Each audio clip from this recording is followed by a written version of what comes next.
What you see here are two figures. One I named Andrew, the other Robert. When you look at Andrew, his mind is Christ-centered. He's in the positive. This is his energy field. This is his body, of course, and you see he's wearing clothes. What comes here are the vibrations or thoughts. His thoughts are directing the vibration of the energy field. So those vibrations are really his thoughts that determine how the energy field functions. And these are the emissions that he leaves behind from his energy field. These are the energetic energy that he releases. This is energy field and this is what comes out of it. So the thoughts or vibrations determine the quality. And his mind is in line with Christ, so that's why he's in the plus, he's in the positive here. This guy, Robert, he's in the negative, as you can see here. So his mind is toxic. What you see here is that his energy field is completely shattered, filled with cracks. It's very unhealthy. And you see that there are many of those stones that have developed, those heavy energy rocks, those energy tumors, you can also call them, or energy cancers have developed in his energy field. These are bitterness, resentment, and this depression which has developed around his skull. And his thoughts, which are toxic, are fueling all of this and keeping this cracked, and he emits this heaviness, this waste into the environment. Now look, why am I recording this video is because I want to link this to material abundance. Andrew is Christ-centered, so he thinks from abundance. Because remember, as I show you on this one over here, his mind is in line with Christ, and here you have the abundance and the provision of the kingdom of God. And the Holy Spirit is inside of him, so he's linked to the provision. So when he agrees with Christ, he receives from the provision over here, which he applies. This leads to manifestation, and he then gives. Alright? Now here, this was going on. That's what happens to Andrew.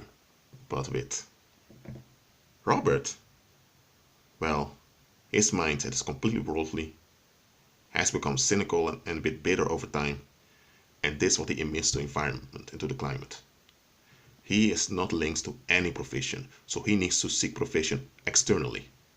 That's where money problems come from. That's where resentment comes from. So now only thing he has is try to control other people through his actions or his words. So when you have a lot of people like this Robert in a building, the building tend to become heavy due to all that heavy emissions that they emit. And remember, demons feed off of this here. Okay? So when you have a lot of such people in a building, after a while, demons begin to linger around. So now the building becomes filled with unclean spirits also.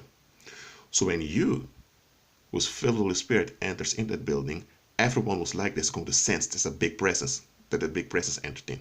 Because this emission is quite powerful, very powerful. While this emission is only heavy, but not powerful in itself. It's only heavy, it's only burdening. This one is powerful. So when Andrew interacts with Robert, Robert may feel overwhelmed by Andrew, because Andrew has real power in him, which he releases into his energy field by agreeing with Christ, and he manifests. But Andrew here is full of frustrations and how to do things by his own strength. So that's why his energy field remains broken, filled with holes, and he has a lot of energy tumors in it also. So what will likely happen is that when Andrew remains in contact with Robert for a long period of time, he'll be affected by this heavy emission. Okay? And when that happens, his vision gets blurred. That means also his thoughts may become affected by it. Now, I'm not saying that when Andrew's in contact with Robert, it automatically gets contaminated, just like that. However, the climate around Andrew will be contaminated because in contact with him. And if the that's contaminated here blinds his vision, he may become susceptible to the waste energy of Robert.